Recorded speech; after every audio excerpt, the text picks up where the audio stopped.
Hello दोस्तों, स्वागत है आपका अपने परिवार कल्चरल क्लासेस में। दोस्तों, मैं जयंत सर और आज लेके आ गया हूँ एक मजेदार सेशन। इस मजेदार सेशन में हम लोग बात करने वाले हैं क्लास 10 के इतिहास का एक नया चैप्टर के बारे में। इस चैप्टर का नाम है हिंद चीन में राष्ट्रवादी आंदोलन। ठीक, और आज हम लोग इस चैप्टर का वस्तुनिष्ठ प्रश्न को देखने वाले हैं जो कि आपके एग्जाम के लिए बहुत ही ज्यादा महत्वपूर्ण है। तो चलिए दोस्तों, क्लास को शुरू करने से पहले अगर आप लोग इस चैनल पर नए हैं तो चैनल को सब्सक्राइब करके बेल वाला आइकन जरूर प्रेस कर दीजिएगा और साथ ही साथ इस वीडियो को अपने दोस्तों के साथ शेयर जरूर कीजिएगा। तो चलिए दोस्तों, शुरू करते हैं बिना विलंब किए हुए और देखते हैं एक एक क्वेश्चन जो आपके लिए बहुत ही ज्यादा महत्वपूर्ण है।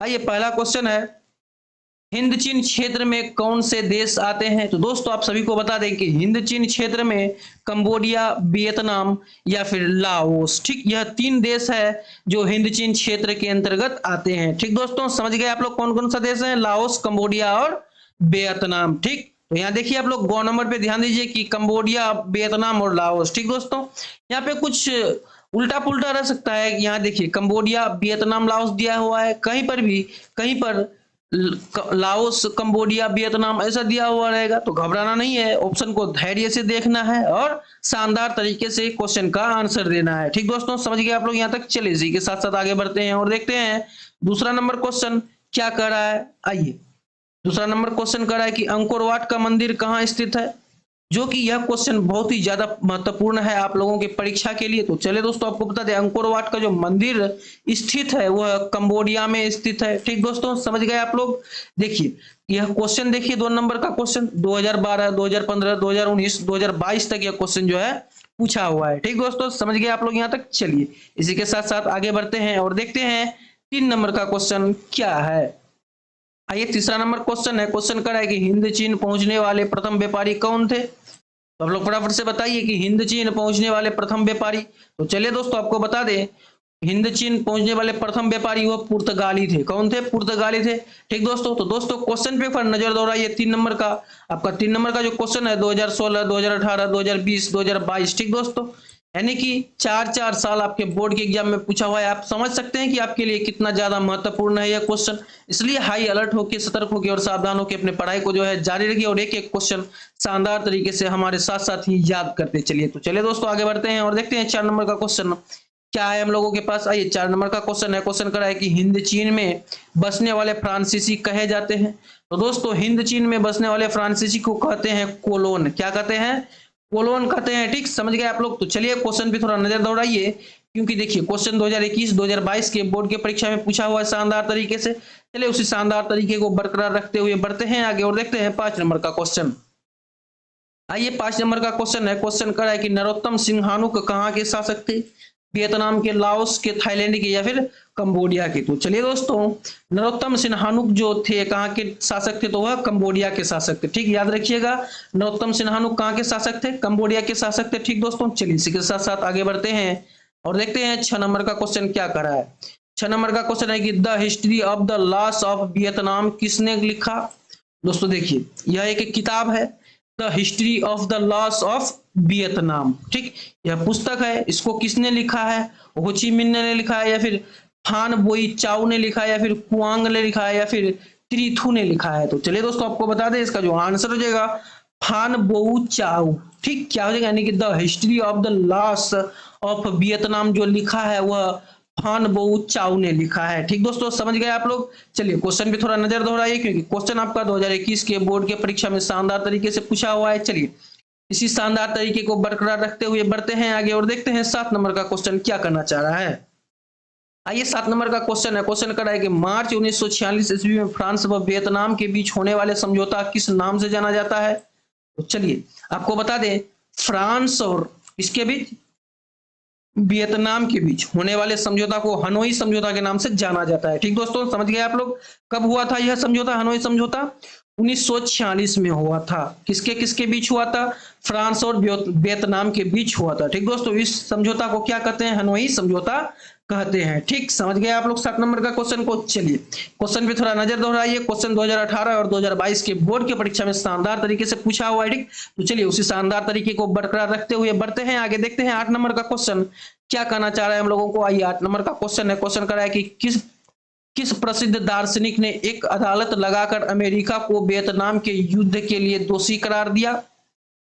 रसेल, होची मिन्ह, या फिर नरोत्तम सिन्हानुक, या फिर रूसो? तो चलिए दोस्तों आपको बता दें कि वह कौन प्रसिद्ध दार्शनिक थे जो एक अदालत लगाकर अमेरिका को वियतनाम युद्ध के लिए दोषी करार दिया था। तो वह रसेल था। वह रसेल यह एक दार्शनिक था जो एक अदालत ऐसा लगाया अमेरिका को और वियतनाम के युद्ध के लिए दोषी करार दे दिया। ठीक दोस्तों, समझ गए आप लोग 8 नंबर का क्वेश्चन। चलिए इसी के साथ साथ आगे बढ़ते हैं और देखते हैं 9 नंबर का क्वेश्चन क्या कहना चाह रहा है। ये 9 नंबर का क्वेश्चन है। क्वेश्चन कह रहा है कि हिंद चीन क्षेत्र में अंतिम युद्ध समाप्ति के समय अमेरिकी राष्ट्रपति कौन थे? वाशिंगटन, निक्सन, या फिर जॉर्ज बुश, या फिर रूजवेल्ट? तो चलिए दोस्तों आपको बता दें कि हिंद चीन क्षेत्र में अंतिम युद्ध समाप्ति के समय अमेरिका का जो राष्ट्रपति था वह निक्सन था। कौन था दोस्तों? निक्सन था। ठीक, समझ गए आप लोग। चलिए इसी के साथ साथ आगे बढ़ते हैं और देखते हैं 10 नंबर का क्वेश्चन क्या कहना चाह रहा है। आइए 10 नंबर का क्वेश्चन है। क्वेश्चन करा है कि हुआ हुआ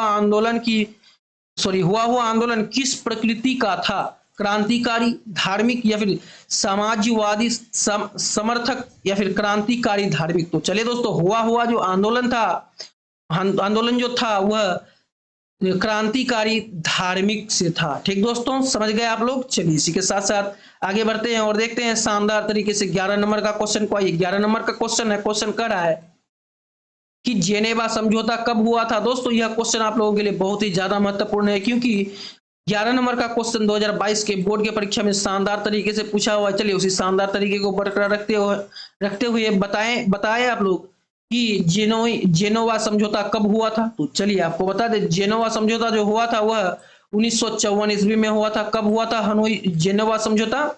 तो 1954 ईस्वी में हुआ था। ठीक दोस्तों, समझ गए आप लोग यहाँ तक।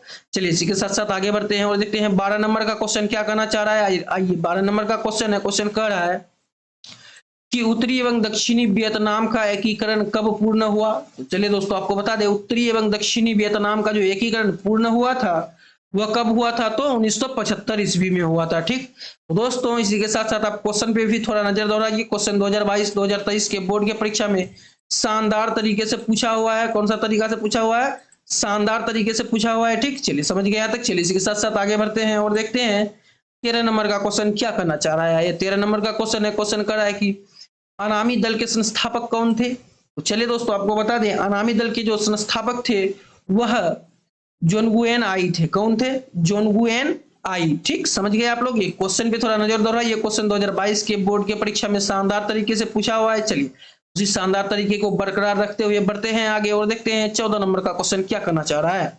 आइए 14 नंबर का क्वेश्चन है। क्वेश्चन कर रहा है कि दिएन बिएन फू के युद्ध में कौन बुरी तरह हार गया? ठीक, कौन सा युद्ध में?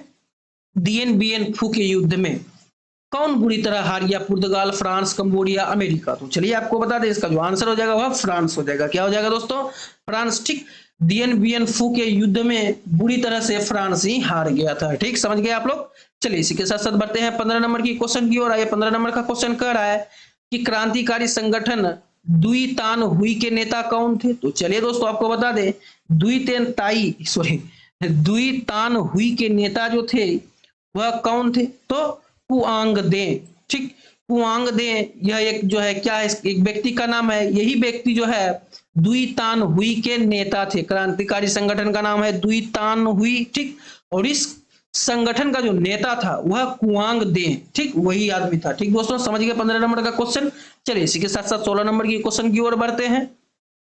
आइए 16 नंबर का क्वेश्चन कह रहा है कि जापान में हिंद चीन पर कब अधिकार जमा लिया? जापान ने हिंद चीन पर कब अधिकार जमा लिया? 1939 ईस्वी, 1940 ईस्वी, 1941 ईस्वी, या फिर 1942 ईस्वी? तो चलिए दोस्तों आपको बता दें, जापान ने हिंद चीन पर 1940 ईस्वी में अधिकार जमा लिया था। ठीक, समझ गए यहाँ तक। चलिए इसी के साथ साथ 17 नंबर का क्वेश्चन देखते हैं। आइए 17 नंबर का क्वेश्चन है, स्कॉलर्स विद्रोह कब हुआ था? स्कॉलर्स विद्रोह कब हुआ था? 1868 ईस्वी, 1872 ईस्वी, 1866 ईस्वी, या फिर 1864 ईस्वी? तो चलिए दोस्तों आपको बता दें कि यह जो स्कॉलर्स विद्रोह जो हुआ था वह कब हुआ था? तो 1868 ईस्वी में हुआ था। ठीक दोस्तों, समझ गए 17 नंबर का क्वेश्चन शानदार तरीके से। चलिए इसी शानदार तरीके को बरकरार रखते हुए बढ़ते हैं आगे और देखते हैं 18 नंबर का क्वेश्चन क्या करना चाह रहा है।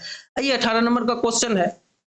क्वेश्चन कह रहा है कि वियतनाम में टोकिन फ्री स्कूल की स्थापना कब हुई? तो चलिए, वियतनाम में टोकिन फ्री स्कूल की जो स्थापना हुई वो 1907 ईस्वी में हुई थी।